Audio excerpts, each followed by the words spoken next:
समर्थ सद्गुरू श्री ब्रह्मचैतन्य गोंदवलेकर महाराज यांचे प्रवचन 26 डिसेंबर। मन स्वाधीन होण्यासाठी मनापासून नाम घ्या। जगात आजपर्यंत पुष्कळ लोकांनी दानधर्म स्वार्थ त्याग केला, पण त्यांच्यामध्ये कर्तेपणाची जाणीव राहिल्याने खऱ्या अर्थाने त्यांना निस्वार्थी बनता आले नाही। खरे म्हणजे आपले मन आपल्या ताब्यात आल्याशिवाय आम्हाला निस्वार्थी बनता येणार नाही।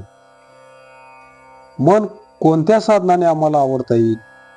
योग, याग इत्यादी साधने त्यासाठीच सांगितली आहेत। पण ही साधने या काळात आम्हाला करता येण्यासारखी आहेत का? ह्या साधनांसाठी लागणारी काळाची अनुकूलता आपण राहतो त्या परिस्थितीत आपल्याजवळ खास नाही। मन ताब्यात यायला सध्याच्या काळात नामस्मरणाशिवाय दुसरे साधनच नाही। कारण आज एक नामच भगवंताने अवतार रूपाने आमच्यासाठी शिल्लक ठेवले आहे।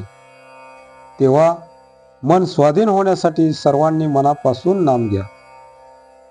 नाम घेत असताना मनाचे स्थैर्य बिघडविणारे जे विकार आहेत त्यांना आवरण्याचा प्रयत्न करा।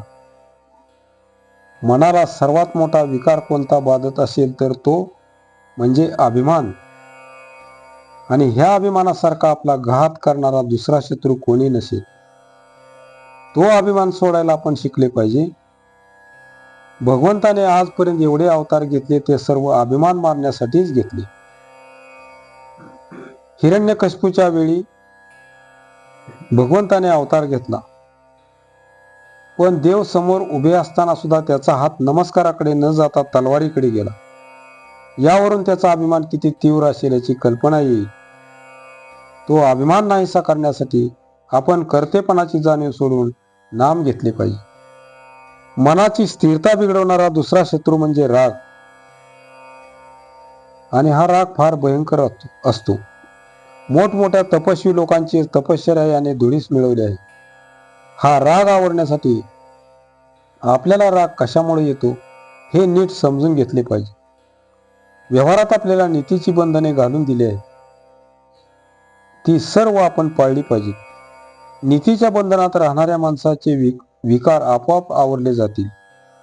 आणि ही बंधने कशासाठी घातली आहेत याचे मर्म समजून घेऊन वागले तर राग आवरता येईल।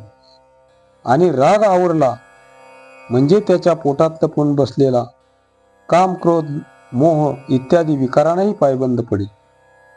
याप्रमाणे नीतीच्या बंधनात राहून तुम्ही आपले मन भगवंताकडे विनम्र करा।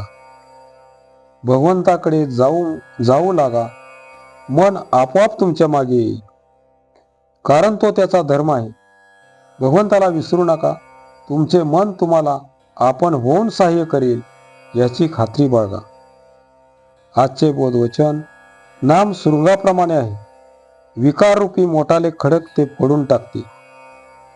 जानकी जीवन स्मरण जय जय राम, श्री राम जय राम जय जय राम।